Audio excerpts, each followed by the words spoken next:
জোহাৰ নমস্কাৰ। আদিবাসী পিপল liberation army থা আপলা হেনাদেক চাইল মুন্ডা মই আৰু দীৰ্ঘদিনেৰ পৰা আমি যি আদিবাসী জনগোষ্ঠীৰ স্বাৰ্থত আমি যি অস্ত্ৰ সংগ্ৰাম কৰি আহিছিলোঁ, গতিকে আমি এটা কথা স্পষ্ট কৰি দিবলৈ খুজিছোঁ, আমি আদিবাসী পিপল লিবাৰেশন আৰ্মি থা আপলা সংগঠন কোনো নতুন সংগঠন নহয় আৰু এক পুৰণা সংগঠন। মই বিভিন্ন সমস্যাৰ পৰা মই মিডিয়াৰ যোগেদি ছ'চিয়েল মিডিয়াৰ যোগেদি হওক মই বিভিন্ন ঠাইৰ পৰা মই জনাইছিলোঁ যে গতিকে এই সংগঠনখন কোনো মানে নতুন সংগঠন নহয়। আলনাৰ পৰা মই যেতিয়া আলনাত থাকোঁতে মোক আলনাৰ সেনাধ্যক্ষ নিৰ্মল তিৰ্কী পিতাৰ ডাঙৰ মানে সিহঁতৰ দুইটাৰ ভিতৰত মত বিনিময় নোহোৱাৰ কাৰণে তেওঁৰ ভিতৰত মানে কাজিয়া হৈ থকাৰ কাৰণে যে এক মানে ডিভাইডেড হ'বলগীয়া হৈছিলে। সেই ডিভাইডেড হোৱাৰ কাৰণে যে আদিবাসী জনগোষ্ঠীৰ স্বাৰ্থত যে মই এক বিশেষ মানে আগভাগ লৈ মই আলনাৰ লগত কাম কৰি আছিলোঁ, গতিকে মই চাই পালোঁ যে আলনা হৈ আমি কাম কৰি আমি একো সুবিধা নাপালোঁ। লেকিন সুবিধা নোপোৱাৰ স্বাৰ্থতো মই নিজে আত্মসমৰ্পণ কৰিবলৈ গৈছিলোঁ, চেৰেণ্ডাৰ কৰিব গৈছিলোঁ, সেইটোও মই সুবিধা নাপালোঁ। সেইকাৰণে মই নিজৰ চিপাহীক লৈ মই নিজৰ পথ বাছি মই জংঘলত আহিছিলোঁ। গতিকে মই এটা কথা স্পষ্ট কৰি দিবলৈ কৈছোঁ, মই কোনো মানে চৰকাৰৰ দাবী ধমকি জনা নাছিলোঁ। লেকিন মোৰ এটাই কথা আছে যে আমাক যোনটোৱে তেওঁলোকে একৰ্ড কৰিলে, সেই একৰ্ডত আমাক মানে আমি অধিকাৰ পাব লাগে, সেই একৰ্ডৰ জৰিয়তে আমাক চামিল কৰিব লাগে, সেয়াই মোৰ দাবী আছে।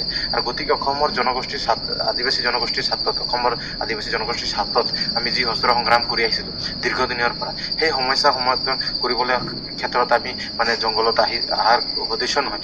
লেকিন আমাৰ এটা উদ্দেশ্য আছে যে আদিবাসী জনগোষ্ঠীৰ যি মূল ডিমাণ্ড আছিলে শ্বিডিউল ট্ৰাইব আৰু জনজাতিকৰণৰ মৰ্যাদা প্ৰদান কৰিব লাগে, মাটি পাটাৰ পৰা লৈ চাহ মজদুৰ চাহ জনগোষ্ঠীৰ যি মানে নামাকৰণে সলাব লাগে, সেইবিলাক আমাৰ দাবী আছিলে। গতিকে আমি এটা কথা স্পষ্ট কৰি দিছোঁ যে অসম চৰকাৰে আমাক মানে পুষ্টিকৰণ যে দিলে, যে আমাৰ 9জনীয়া আগতেও 9জন আমাৰ যি আত্মসমৰ্পণ কৰিলে কাৰ্বি আংলং জিলা প্ৰশাসনৰ জৰিয়তে, তেওঁলোকৰ সহযোগত মই খুব 24-25 জানুৱাৰীৰ আগত মানে ৰিপাব্লিক ডেৰ আগত মই মূল খুঁটিত আহিবলৈ মই আত্মপ্ৰকাশ কৰিছোঁ। আৰু আজি আত্মপ্ৰকাশৰ জৰিয়তে মোৰ লগত 40জনতকৈ মানে অধিক কেডাৰ আহিব, মোৰ লগত চেয়াৰমেন আহিব, ছেক্ৰেটাৰী আহিব, বিভিন্ন আমাৰ মানে বুদ্ধিজীৱীবিলাক মোৰ লগত ওলাই আহিব।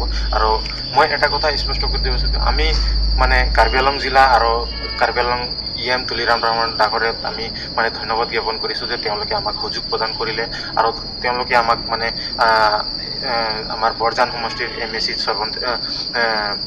আমাৰ সূৰ্যৰাম পাৰ ডাঙৰীয়া তেওঁ আমাক মানে কৰিলে, আৰু তেওঁলোকে আমাক মানে আমাৰ বৰজান সমষ্টিৰ MAC আমাৰ সূৰ্যৰাম পাৰ ডাঙৰীয়া তেওঁ আমাক মানে সহযোগ কৰিলে।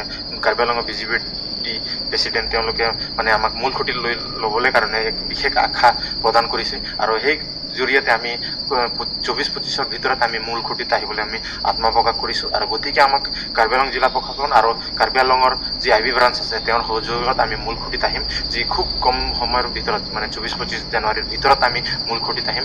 সেইকাৰণে আমাক মানে কাৰ্বি আংলং জিলা প্ৰশাসনৰ মানে বিশেষ মানে আগভাগ ল'ব, আৰু কাৰ্বি আংলং জিলা প্ৰশাসনৰ জৰিয়তে আমি মূল খুঁটিত আহিম। আৰু একটা কথা আমি স্পষ্ট কৰি দিছোঁ যে আমি কোনো নতুন সংগঠন নহয়, আলনাৰ পৰা আমি পৃথক কাটিহে আহিছিলোঁ। আলনাৰ পৰা আমি ডিভাইডেড কৰি আমি এক বিশেষ নামাকৰণ কৰিছিলোঁ যে আমি আপলা হৈ, তেওঁলোকে কিন্তু আমাক আলনা হৈ আমাক ক'তো চেলেণ্ডাৰ কৰিবলৈ নিদিছিলে।